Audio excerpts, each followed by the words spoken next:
Hello and welcome to DTC Podcast. I'm Eric Dyck. On the DTC Podcast, almost everything we talk about contributes in one way or another to a large problem the world faces, plastic pollution. So today we're focused on how we're going to clean it up. Enter Joel Tasche, founder and CEO of CleanHub, the world's first platform designed to help DTC brands reduce more plastic from the environment than they produce with verifiable tracking software that keeps track of every kilo. Plastic is everywhere and pretty much unavoidable in our modern lives, but CleanHub helps brands take proactive and measurable efforts to help build sustainability and love for the planet into the core of one's brand identity. This conversation will help you come to grips with the world of plastic, along with the challenges and great developments made on how we recycle it in its many forms. We'll also cover the rise of the conscious consumer and what brands need to do to fully resonate with them, the power of environmental action in brand identity, and how to avoid being accused of greenwashing. Only listen to this podcast if you care about the future of planet Earth and are excited about the opportunity we have as purveyors of plastics to clean things up. Hope you enjoy it. On with the show. Sustainability is a big driver for retention. The big issue in D2C is you spend so much money to acquire customers these days with ads going up, TikTok reducing the organic reach that they give you for free. It's even more important in these cases to build brands that you want to return to. Obviously, you need to have a good product. If you don't have a good product, you don't have a chance out there. But there's so much good product by now that you need to add on top of that. And this is where we can help you tell stories that go beyond your own product, right? Where you can loop the consumer back in again, educate them about something that is dear to maybe just the founder's heart, and build brand loyalty. I think that's really crucial in D2C, that people come back.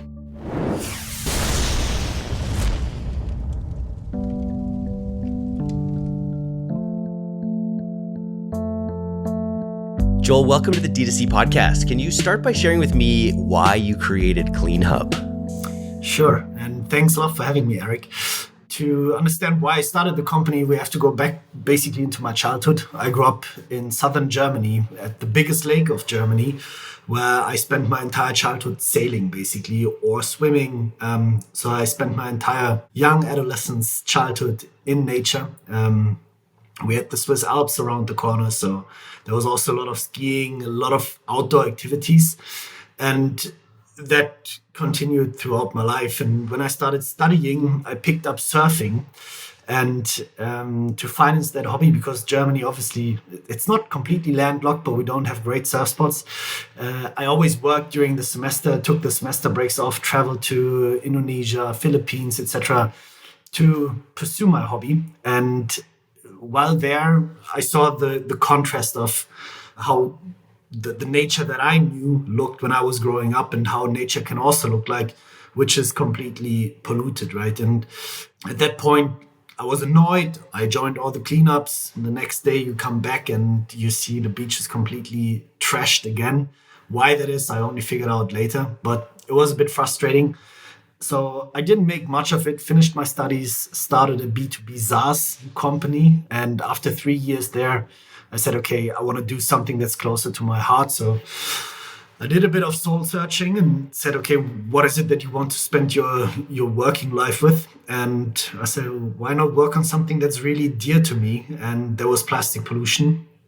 And so a year of research started to figure out the reasons behind plastic pollution and what can be done. And ideally, something that is scalable, right? That is not just a small local initiative, but something that can scale and has the ability to really solve that problem. And that's a bit my personal why. In the end, if you summarize it in one sentence, I believe everybody lives their best life on a clean planet. No matter where you live, no matter how rich or poor you are, no matter if you're, I don't know, a dog, a human, a turtle, a dolphin, whatever, counts for every living being in the end. And at the same time, plastic is an inescapable part of the world that we've created as well. Absolutely. Yeah. Talk to me a little bit about what you learned when you dove into the world of plastic. I think the interesting spot that I was in was clean canvas, white canvas. You can draw up a solution from scratch and you think I'm going to build something that's perfect. And there was the first illusion that was eliminated very quickly. There are movements like the cradle to cradle movement that don't believe in the concept of waste, which I find very, very intriguing, that says, okay, there's a biological circle, so everything that is compostable goes into that.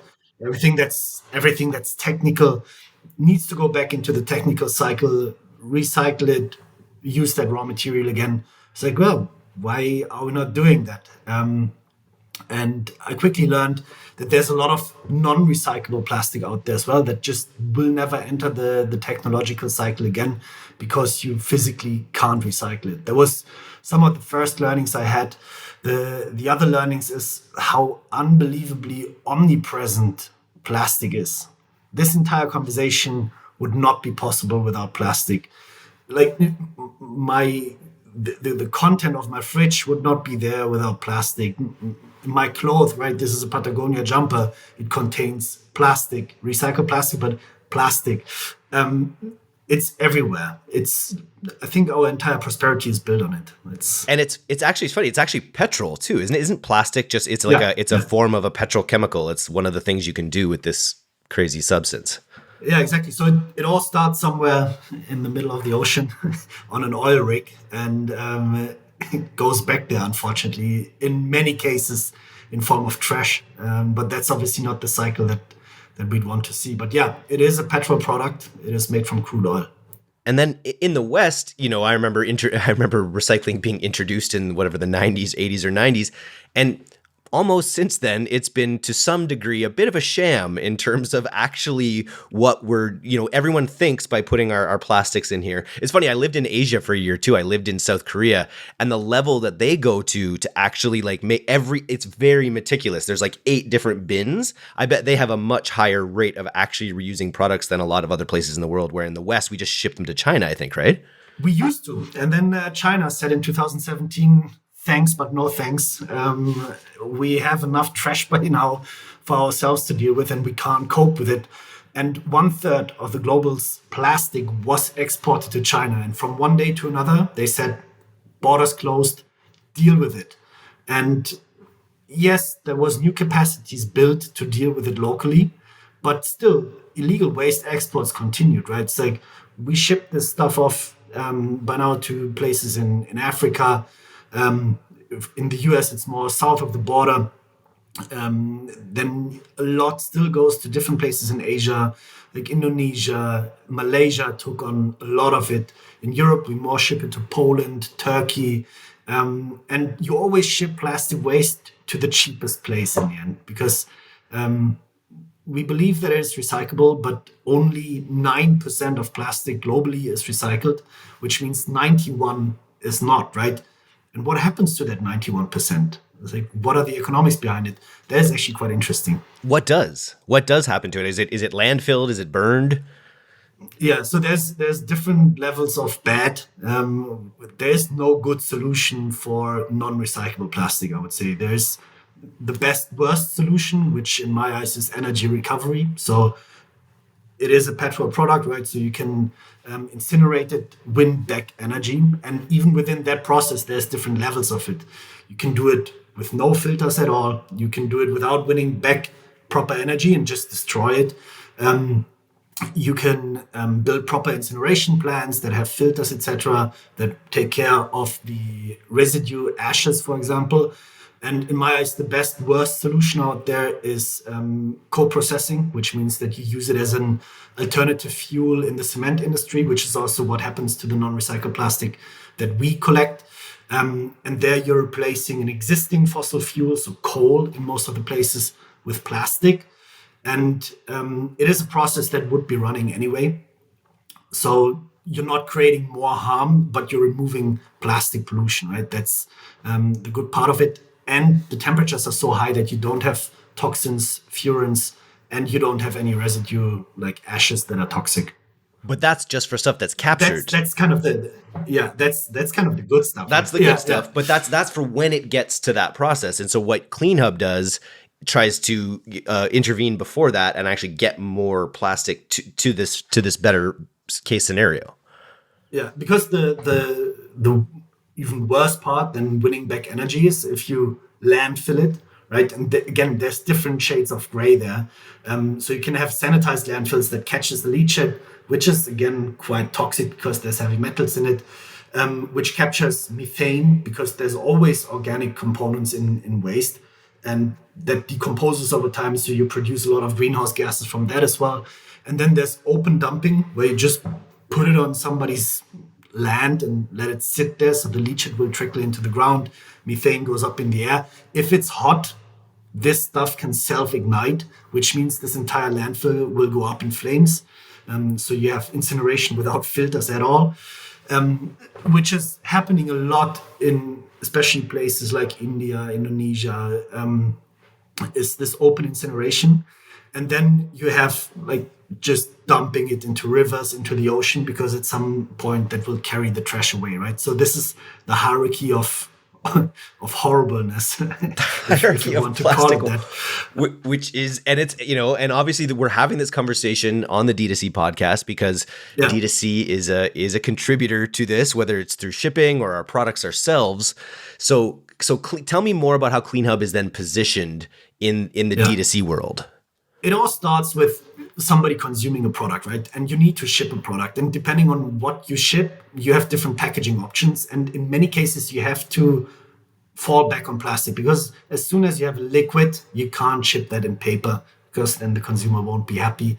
You have regulatory frameworks. So it's, for example, not allowed to have food get in contact with recycled plastic in many countries.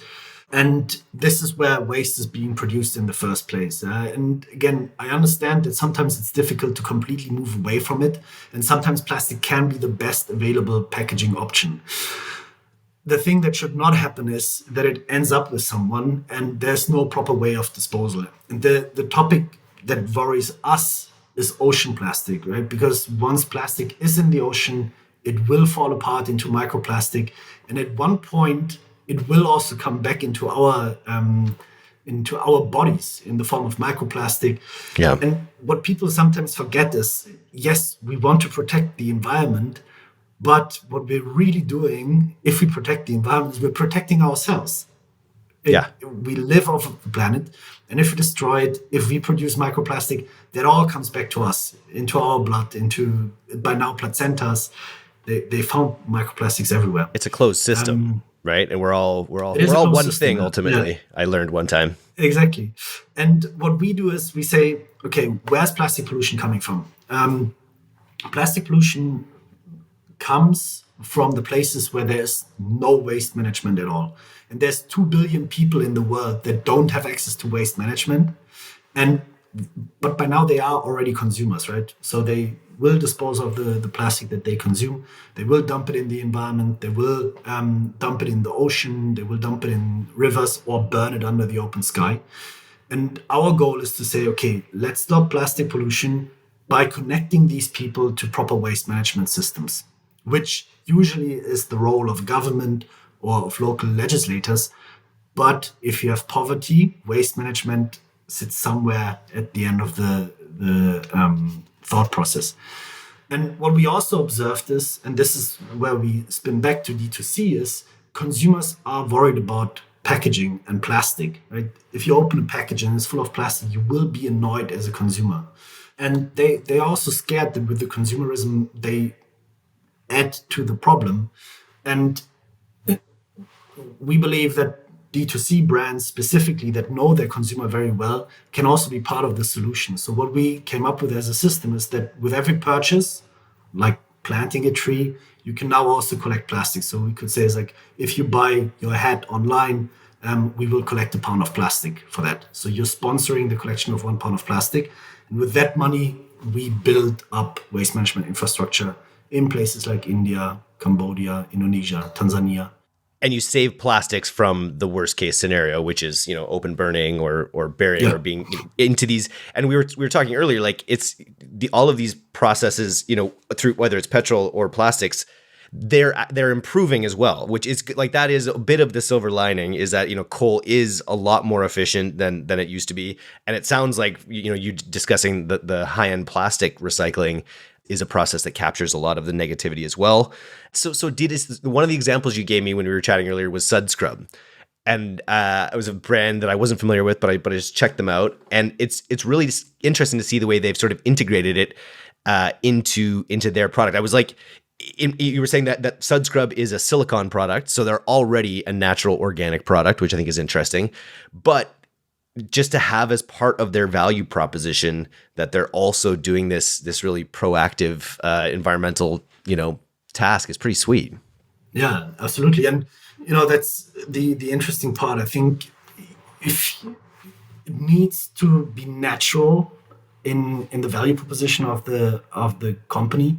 And I think by now it is also a clear differentiator, right? It's like if I look at a shelf with all the same products, then I'm going to choose the product that's doing the most good or is doing the least harm. And if they also decide for doing something good, then this can be a conversion driver. This can be a retention driver with consumers because they have more loyalty to your brand. So besides all the doing good, there is obviously elements of enhancing your brand, increasing conversions, increasing customer lifetime value. All these factors play into it. I like how physical it is. I've seen other different badges and things you can put on your website.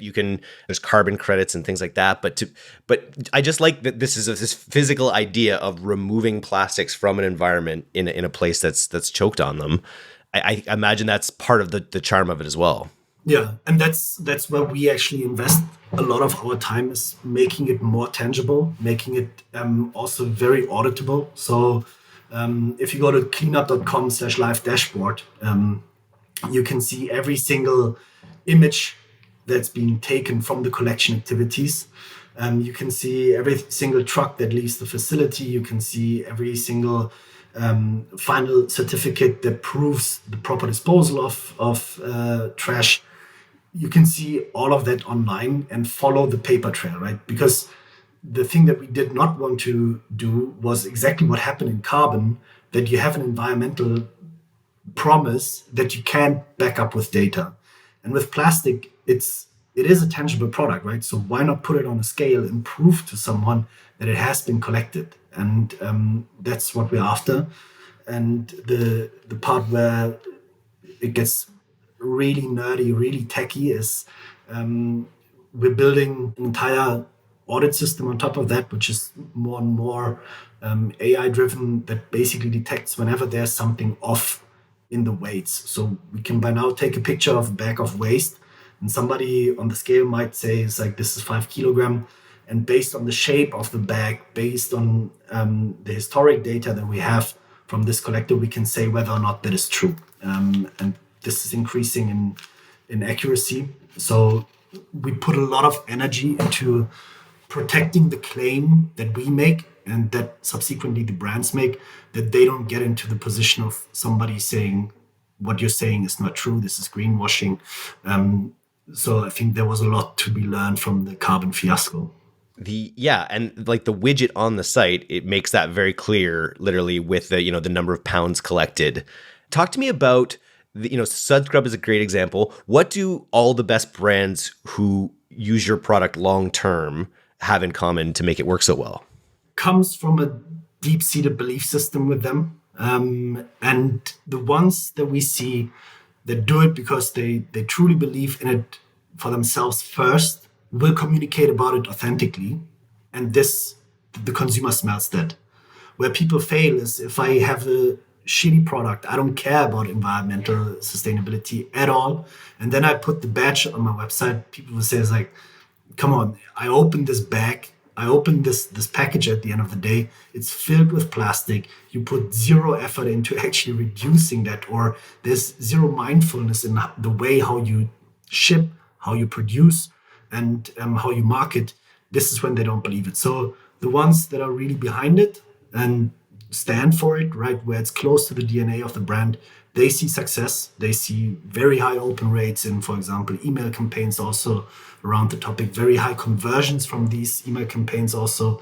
And whenever you mean it, you will see success. It's very difficult to put that into numbers or into a scale. When you a bit build of a it into soft your, factor, I would we say. talk about it on the podcast every week these days about how important narrative and story is to your business, to your products, to whenever you're writing email, whenever you're creating an ad, whenever you're trying to bring people into your business. If you tell people information, it won't go anywhere. But if you form it in a story. And this with just looking at Sudscrub and probably some of the other brands that you work with, they've done a really good job of building it into their core identity. Do you know, are they outright building it into like email sequences as well, where they're talking about it as part of the customer journey? Yeah, it's even on the packaging. So when you get the product itself, you will see a message about it on the packaging. And we have different widgets that you can put along the customer journey. So we have, if you're on Shopify, for example, you can just drag and drop it into your checkout, including the counter. So if I make a purchase, I can see the counter go up. There's a direct connection to that. We have an entire so-called content hub where we have best case examples from other customers, from campaigns that they ran, including templates and how to use it. So if you sign up with us, there's a team that actually helps you communicate it along your customer journey. And we see, again, the biggest successes where the message is repeated, because repetition also creates truth, right? If I tell you something once, you might say, it's like, great. But if you hear it along the journey, this is part of your own purchase. And I believe that this is the important thing here. People will start, and this is the consumer power, people will start to use their money to vote for the future that they want to see. And if we don't solve these big global problems, consumers will walk away from brands where they feel they are not doing anything to actually keep that place inhabitable. And what do you think of, like, what is the state right now of the green consumer? More and more people are getting conscious about what they consume. I was talking about the podcast we're going to launch in a few weeks, where I was advised by a brand to call this company direct to user, not consumer, because words matter. And when we don't always consume products. A lot on the CPG side are consumed. But what's the status? Like, in terms of the trend of the green consumer, where do you think we're at right now? We can see clear clusters that are already built around what we call the conscious consumer. So a lot of people have woken up to the fact that something is not right and that we need to do something. I can't really put it in numbers. In like, say, 5 million Americans. There's so many studies out there that say 1 in 3 consumers will do X, Y, Z. 2 in 3 consumers will do this and that. It's great as a trend, but in the end, it counts what people really do. The thing is, the consumer is more and more educated about topics. So they will go into details. And we have what we call the dark green consumers that really understand topics. And whenever a company chooses, I think, an environmental action that they want to do, they need to do their due diligence through the lens of the dark green consumer, because they will dig deep. They will want to know every single detail. And they are the ones that will say, this is not right. And this is what claims need to be built for. So there needs to be transparency, there needs to be traceability, there needs to be ideally a life cycle assessment behind it that proves that something is better than the current status quo. And that will then have a halo effect on top of your brand, right? That pulls in those that says like, yeah, I care about it, but I don't build my entire life around doing that. That's what I think where the sector is. So you can't brush them off just like that anymore with a stupid claim where there's no action behind it. But people are starting to dig and wanting to understand what's going on. And then on the other side, on the business side, we have a lot of the really high, a lot of the big companies listen to this podcast because they think D2C is sexy, and we have a lot of the smaller upstart brands as well. Would you be prepared if Unilever came on board? Absolutely. Yeah, you said it's a solution that scales. Talk to that a little bit. Yeah, exactly. Yeah, the idea behind it is, right, we want ideally every single coastal community to be in a position to manage their waste. And you don't need a whole lot in waste management to get started. You need a storage place and you need the concession to actually collect stuff and sort things out.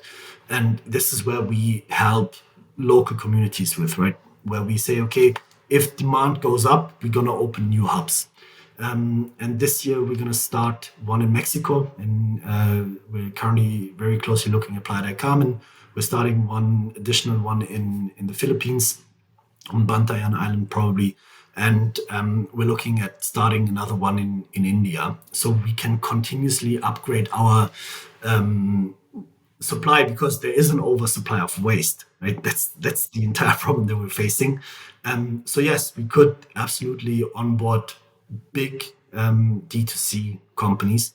And I think, as you said, there's a couple of brands or companies now that are looking at D2C and say this is sexy. I think a big issue in D2C is, in the end, you spend so much money to acquire customers these days, with ads going up, with also TikTok now reducing the organic reach that they give you for free, all that stuff. And it's even more important in these cases to build brands that you want to return to. And for whatever reasons, like obviously you need to have a good product. If you don't have a good product, you don't have a chance out there. But there's so much good product by now that you need to add on top of that. And this is where we can help, where we can help you tell stories that go beyond your own product, right? Where you can loop the consumer back in again, educate them about something that is dear to maybe just the founder's heart, and build brand loyalty. I think that's really crucial in D2C, that people come back. And I think sustainability is a big driver for retention. And all the while, we're cleaning this place up. Exactly. So it's a win-win in the end. It's a win-win. That's amazing. So people want to get in touch with you. They want to know more about CleanHub. What should they do? Reach out directly. You can just email me. It's joel@cleanhub.com. That's JOEL@cleanhub.com. I'll make sure that the right people will talk to you, or just contact us via our website. Follow us on socials, Instagram, LinkedIn. We have a TikTok. It's a bit cringe. We need to work on that. Don't we all? Yeah. How many pounds have you actually? What's your total? Like how many pounds have you taken out of the environment? So far, it's 7 million kilogram, which is 7,000 metric tons. In pounds, that's times 2.2, 14 million pounds and a little bit. I am Canadian, so I should know the kilos, but that's like how many football fields is that? That's for Americans. You got to put it in football fields. But it's a lot. Actually, because if you lay it out flat, that's a lot of football fields. Which is what garbage is. It's when it's in your environment. That's kind of how it is, right? Yeah. So that might be a good visual element for you to get in place for Super Bowl. One truck, you can get around 8 tons of plastic on a 6-wheeler on a proper truck. Okay. So it's a lot of trucks. Well done, sir. I think people in our audience who, again, I think you called it out. It's brands that have, sustainability built into their narrative already, or it's brands that are really, it's founders that are thinking like this. It's probably half the people that I've had on this podcast, at least, who, do think about things in these terms. And in terms of, I'm excited to see where it goes, because I love how physical it is. I've seen a lot of different people out there where the value is really abstracted. And I think people, customers are really, really smart. And if it's too abstracted and it's isn't tangible enough, it won't work as well. So I could see this being a big hit. Yeah, and I mean, for those that want to get started and are not quite there yet in regards of how they are set up, one thing that we also offer is packaging assessment. So all you need to do is basically tell us who's your supplier of the packaging, and a picture of the product, and we're going to analyze it and see how it performs in regards of circularity, right? The ability to be recycled. And we can also give you recommendations for better material, because this is also a very important aspect, right? It's like, let's say it's compared to being a bit overweight. You have 2 options, and ideally you combine them. A, you want to eat better and less calories, so less intake, reduce. The second one is going to the gym, so increase the ability or increase your calorie burning capacity, basically burning. Yeah, exactly. And if you're lazy, just take Ozempic. Exactly. I don't know. Unfortunately, there's no Ozempic yet for plastic, but maybe that'll happen. You were saying before, though, that there actually is. I don't want to say that this is the solution, but you were saying there's actually, I forget who it was. Someone said that the whole point of the earth is just to figure out how to digest plastic, and eventually it will. You were saying there actually are some initial things that people are seeing that some plastics are being Biodegradable? There's enzymes that will help basically degrade plastic or completely bring it back into its original form. And there's also some worms, I think I read about it, that started eating plastic. But so far, they only do that for plastics that is already highly recyclable. So Yeah. I wish you would do that for the non-recyclable stuff. What is interesting is that there's a lot of research being put into producing packaging from bio-based feedstocks or non-fossil-based feedstock, and have biodegradable plastics as well that will fall apart again. So you can do that from algae, cornstarch, etc. The one truth, and this is why we believe in any scenario that will exist in the future, cleanup will be important, is you need waste management that can collect all that stuff, separate it into the different waste streams, and bring it into the right recycling or composting or disposal technology. Because banana peel is highly biodegradable. Yep. But you still don't want your neighbor to just throw it on the street and to pile up the organic trash on the sidewalk. No. You need waste management, and that's just basic infrastructure, which doesn't exist in many, many parts of the world. Well, let's fix that. Thanks again, Joel. This is great. It was a pleasure to be here.